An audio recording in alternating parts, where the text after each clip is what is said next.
Hey, what is going on everybody, and welcome to Fantasia. For today, we're going to be jumping into another session of Epic 7 Now today.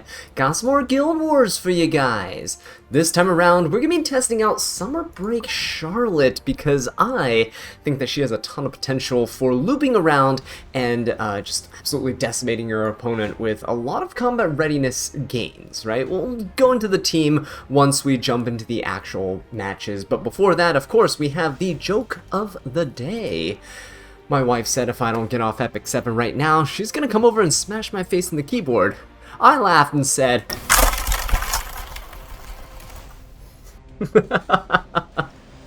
oh, that is actually, that's actually amazing.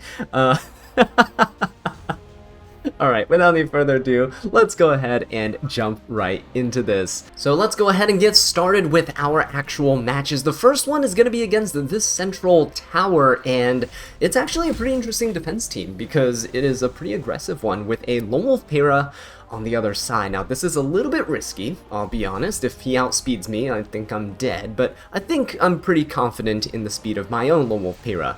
But my opponent's Lone Wolf Para, if she goes first, hopefully she doesn't S1 into my Summer Break Charlotte. There are safer ways to play around this, but deciding to go with this team because I think it's going to work. Okay, Lone Wolf Para here is going to be on almost 300 speed. She has about 80 effectiveness, and I am running her on Sweet Miracle. It gives her a lot more HP, and it just gives her the ability to cleanse debuffs off of herself in case any land on her, which is actually quite nice to have. Now, the other thing about Lone Wolf Para is that after her S3, you gain extra turn, and you can S1. So not only are you stacking Summer Break Charlotte's passive really quickly, but you're also able to just dual attack with her right out the gate. Now, next up is Mediator Cowrick. The reason we're bringing Mediator Cowrick here is because, well, he needs to be able to attack buff the team. And Lone Wolf Para gives us a swift attack buff, which means we gain 50% combat readiness after our first turn. Mediator Cowrick's S3 also gives us extra 50% combat readiness when he uses his S3, so he's going to essentially attack buff the whole team and then take another turn afterwards, right? Which is fantastic. So this is his Warhorn artifact. It's going to allow him to boost the damage of our Summer Break Charlotte by 10%, with the attack by 10%, right? Which is really good, and helps him turn cycle as well. He's currently also on his own EE, which means that I kind of scrapped his destruction set build and just went for a speed build here. He has 27k health, 270 speed, and the Warhorn is actually giving him about 1000 HP. Normally I'm running him on like Spear Purification or something like that, so Teyu's artifact, right? It allows him to gain combat readiness in RTA, but here in Guild Wars you have a lot more control over what you're doing, so we're going to bring him on Warhorn for this match. Now, he also has a team imprint for attack, which is really nice. Last but not least, we have Summer Break Charlotte here. We're going for a really aggressive build, so 250 speed allows her to cut pretty easily. We're currently running her on Symbol of Unity, which increases her hit chance by 20% and increases the damage that she deals by an extra 16%. This is going to be great when we take her into earth units, like if you're fighting morts and stuff, who are really common on defense teams, right? Then you have a 30% chance of missing instead of a 50% chance, which is fantastic. She's running a speed and crit build. You can definitely run her on Torrent, I just don't have the stats for it, but I do like to keep a little bit of bulk on her, as you can see here, so she can at least live a single hit or two in the long run in the fight.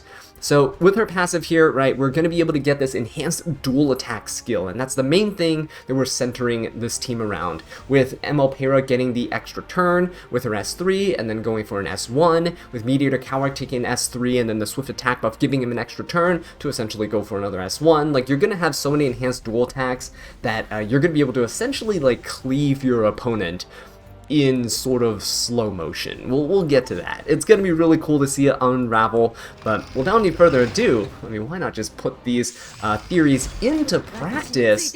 And as you can see, we are outspeeding our opponent. You start with the enhanced dual attack, which is fantastic. This Para is also pretty far behind in terms of the combat readiness. So we're going to go ahead and just get started here. We do have a 20% hit chance over this afternoon soak flan, so there is a chance that we can potentially hit her here. But what I would rather do right now is actually kind of go for, I think I kind of want to go for this Abyssal Euphine a little bit for the defense break.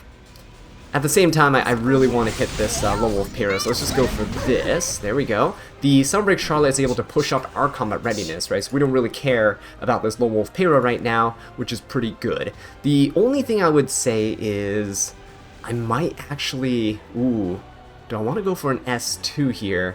Because I think the Lone Wolf Pyrrha might actually go, and I don't want her to go. So I might have to just go for something like this instead of giving my Sunbreak Sharklotte the, yeah, instead of going for the kill. Okay, there we go. This is pretty decent. We do get an attack down, but it should be fine. I'm going to go for an S3 right now, and I think I kind of want to go into the... This inflicts stun, so I think I want to hit the Abyssal Euphine while I can, and this also cleanses our attack down, so it's fine. So we'll do this. If we can get the... Oh, we did not get the stun! That kind of sucks, actually. That really, really sucks. The good thing right now is we still have the enhanced dual attack, which is really nice. And, do I want to go for an S3 now? I think I will, because Pyrrha can now S1 and she'll be able to dual attack, right? So this is okay. I think I'll go for the S3, yeah. I'll attack buff the Sunbreak Sharklotte. She should deal enough damage to this Abyssal Euphine. And because we know that she's on Elber's Ritual Sword, I think we'll be fine. She won't be able to revive or anything, right? There you go, look at that. Good damage overall, and if I can Soulburn this right here to ensure that she can't counterattack. This Flan was relatively slow, it might be a counter Flan, so I'm just gonna go for the Soulburn. Flan is going to S3, but because Charlotte is an ice unit, she will not actually attack my Charlotte here, so she's going to be safe. It's not like an RTA where you have to worry about your opponent going for your DPSs all the time. And let's see, there you go, another enhanced dual attack here, and we'll be able to S1, enhanced dual attack, boom, boom. And so much damage so consistently being applied because a Sunbreak Sharklotte will take her down. Okay guys, so remember how I was mentioning how the Mort is a really popular unit to see in defense teams? Well, boy do I have a showcase for you. Sunbreak Sharklotte into the Great Mortellix. Now the great thing about this is keeping the team the same. The Mediator Coward actually does have a pretty good amount of damage in his S2 with his EE, so you're able to attack into Mort relatively safely here, right? I'll show you guys what I mean. Now that we don't have another Lone Wolf Pyrrha essentially fighting us for combat readiness here, we'll showcase the entire combo, right? So we're going to start off with an S1. I'm just honestly going to go into Mort to try and defense break him. The Bellion has immunity, so it doesn't really matter here. I'm going to go for the Mort, and look at that defense break. Look at the Sunbreak Sharklotte. Look at that damage, guys. It is wonderful, isn't it? Okay, here is the combo. You just go for the S3. Swift attack buff will give Mediator Coward 100% combat readiness, so he's able to loop back around here. And Sunbreak Sharklotte is now able to go once again. I could try to kill the Great Mortellix here, but I'll try to hit the Sea Phantom Politis for now. There we go.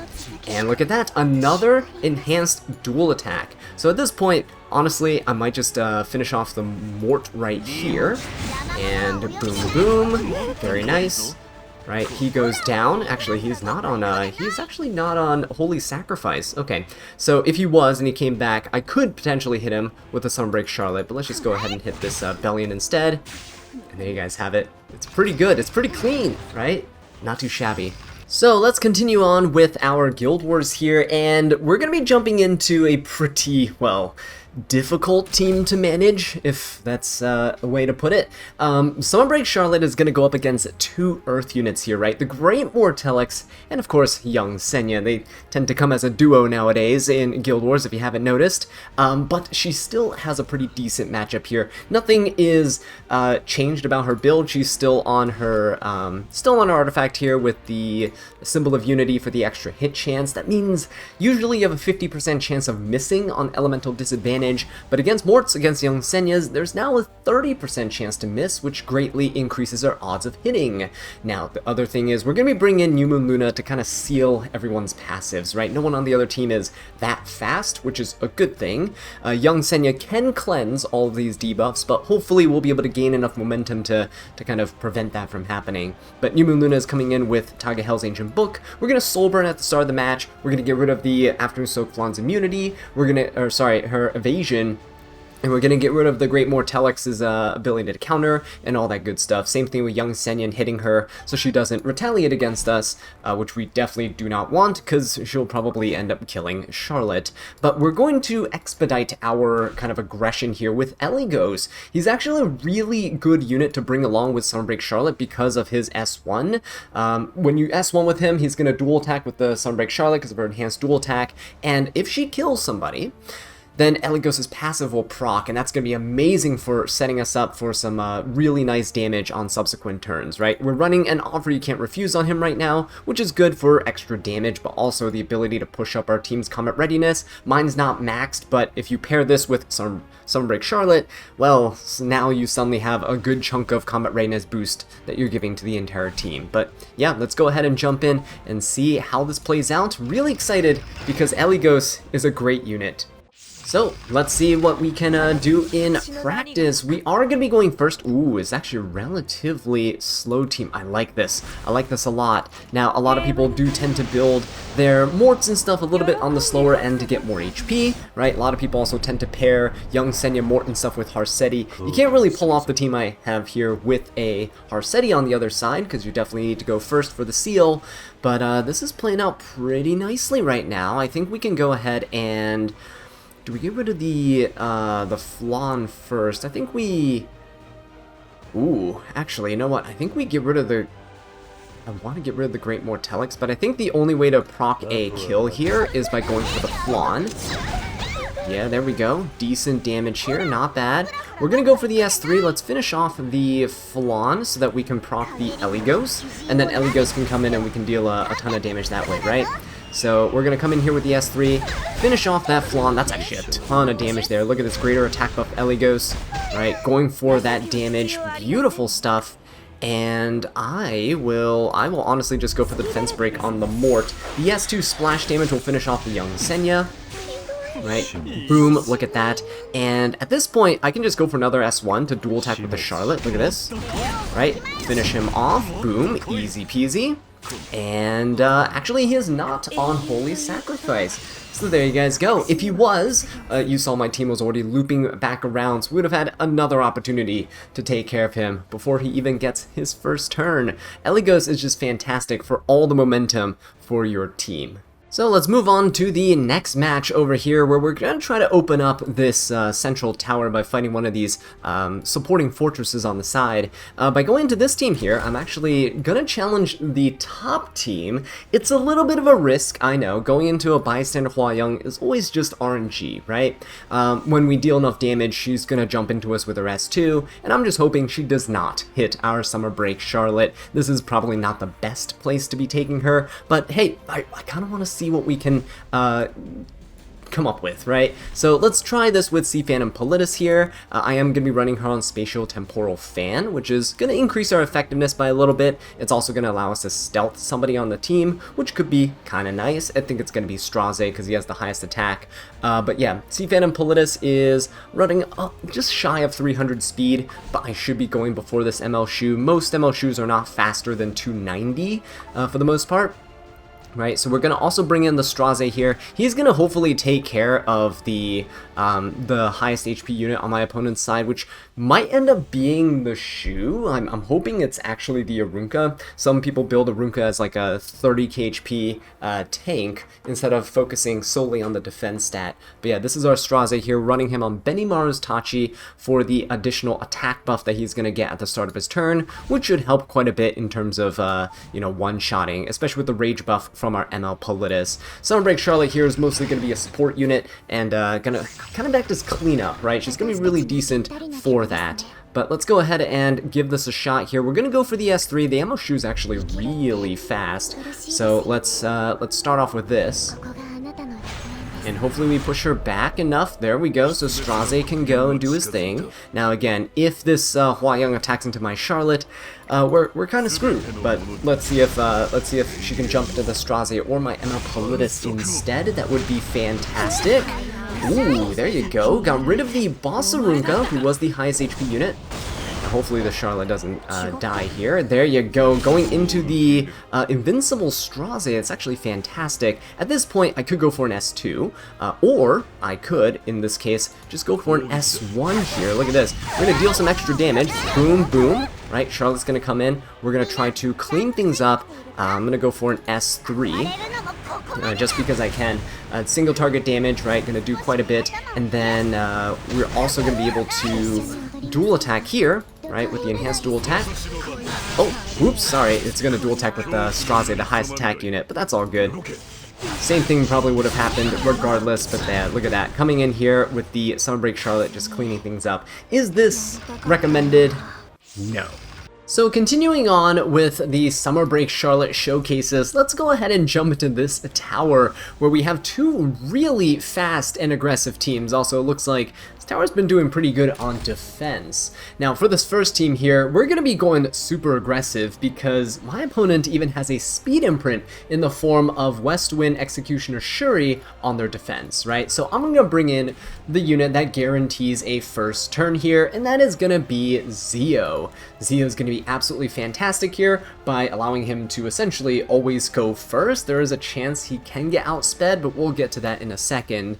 260 speed here. He's going to gain that 20% combat readiness at the start of the battle, so we should be good unless this New Moon Luna is absolutely cracked. We're also keeping him on an attack imprint for the team to give Summer Break Charlotte a bit more damage, because she is really going to carry everyone here. Now, we're also going to bring in Wanderer Silk. Now, Wanderer Silk here has an S2 that allows me to dual attack with the ally with the highest attack, which is going to be the Summer Break Charlotte, which is going to be fantastic. Now, this only happens when you have a buff, and so we are going into the match with Guiding Light, which allows us to start the match with a stealth buff. So this should guarantee the dual attack that comes out here, which is going to be great. And when Zio starts out, we're going to just S1 with him to just have the enhanced dual attack go off with the Summer Break Charlotte, right? Wanderer Silk, though, her gear is just decent, right? You got some average, like, 17 speeders for the most part here.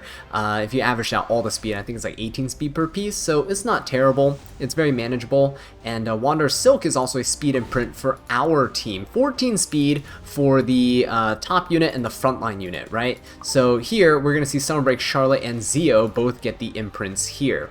So Summer Break Charlotte, nothing has changed with her build. We're still going into this. She has the highest attack here with a Symbol of Unity. And so we're hoping that this is enough damage to finish off the team, right? So let's go ahead and jump right into it. See if we can do this. Are we getting outsped? We are not. So at the start of the match, we get this enhanced dual attack, which means I am going to use an S1. The S1 here, I'm actually just going to go for... Let's go for the New Moon Luna, right? She's relatively fast. Let's go for this. Oh yeah, Summer Break Charlotte already coming in hot with so much damage. We'll go for the dual attack here. Let's go for an S2. The dual attack. Oh, okay, never mind. Zio actually has the attack buff. So I take that back. Summer Break Charlotte is not able to do this, but we should still be able to soul burn her S1, and this is one of those rare instances where you can use it. Because she defense breaks, you can come in with a soul burn S1 and just clean house. Just look at that. Even with New Moon Luna being the survivor here, we should still be okay. Zio, I forgot, gives the S1. The S1 gives the attack buff there, but it's all good. Let's just go ahead and finish off the New Moon Luna, and there's that. Summer Break Charlotte doing some really solid AoE damage. Alright, we are feeling good, so let's continue going with this momentum that we have, and let's bring in Summer Break Charlotte with another speedy team. Now, this is actually a bit of a gamble. I don't recommend you do this. However, I am going to be trying to speed contest an Ahmed here with my Rinok. Now, given my Rinok is relatively fast, 310 speed, it is still kind of challenging to speed contest an Ahmed, especially because Ahmed has a 10 speed EE, which makes her ridiculously fast and a really good contender for first turn here. But this is currently my Rinok. She is pretty strong, pretty solid, and we're going to be bringing her along with the Dragon King Sharoon. Now, Dragon King Sharoon synergizes with Rinok because she will gain combat readiness whenever you have a unit that has a debuff that prevents movement, like a stun, a sleep, or fear, right? Rinok will stun herself, which means that Dragon King Sharoon will jump up in combat readiness, and we'll be able to use our S3 and get a cascade buff and all that stuff, and hopefully get rid of the Selene. Once we get rid of Selene, I think we're going to be in a pretty decent spot. And I don't actually necessarily need to S3. If Dragon King Sharoon takes the turn, I could honestly just S1 with the Sharoon, and then dual attack with the Summer Break Charlotte. It should finish off the Selene as well. We'll see how much HP is left after the Rinox S3, but I'm hoping that it's gonna be enough, okay? So that the Summer Break Charlotte can finish off the Selene. Alright, so let's go ahead and get started here. The Bossarunka is 49%. That's actually huge because she only gains 25% for every time we hit her. So we can hit her twice, right? We will do this and we'll come in with the S3. This will stun the Rinok, and Bossarunka won't fully cut here. Dragon King Sharoon should be cutting. And this is the main part. I need the splash damage. Very, very nice. I will actually, honestly, I think I'll just go with an S1 here. The enhanced dual attack should be enough to finish off the Selene on the other side. Look at that. Boom, cascade, and there you have it. It's a pretty nifty combo. Obviously, you have to be pretty confident in your speed for this, but the cascade will actually deal that fixed damage. That's actually enough to finish off a lot of units that might be hiding behind Bossarunka. And with that last match, we opened up one of these main towers. So for the last match of this video, we're going to be jumping in here with Argent Waves Hua-Young, another summer unit, to complement our Summer Break Charlotte, right? New Moon Luna is going to be brought along here because my opponent has relatively slow units. Dragon Bride Senya, Blood Moon Haze, Genoa. So New Moon Luna is actually a great way to still use Summer Break Charlotte, even if your opponent has units that will typically punish her dual attack AoE usage, right? For example, when we go ahead and dual attack here, we're probably going to be proccing Genoa. He's going to get enraged. We're going to proc the Dragon Bride Senya. She is going to get her buff, and she's going to reset her S3 and hit you for a ton of damage. If you manage to finish off anybody here, the Blood Moon Haste is gonna be able to nuke you for double the damage with his S3, right? It's just gonna be insane stuff to deal with. But New Moon Luna shutting all that down is fantastic for us. And of course, we have our Argent Waves Hua-Young. Mine is a relatively faster one, 240 speed. We got some decent damage on us, and we're currently running Wind Rider as our artifact, but you can definitely be running other things like her own artifact, Photosummergenic as well. These are the stats on all of her pieces, but they decided to take her out for a spin. Why not have some summer-themed fun as our last match here, as we say goodbye to our summer break. Okay, Charlotte is staying the same. We're gonna jump into this and we'll see how it goes, right? The main thing to note here is that you definitely want to make sure you're going first in these types of teams when there's like no speed contesters, no Zeo, no Harseti, nothing of that sort. And also bring Book so that you can seal everybody, making sure that none of their passives will proc. That is the key. Now, Blood Moon Haste might still be, he might still have like a counter set and stuff on him, so just be careful. Argent Waves Hua-Young is going to make quick work of him right here, though, and honestly, at this rate, we could just go in with an S1. Argent Waves Hua-Young has a really strong S3, but I am probably just going to go for this. Look at that damage that we deal. Look at that. It's pretty good.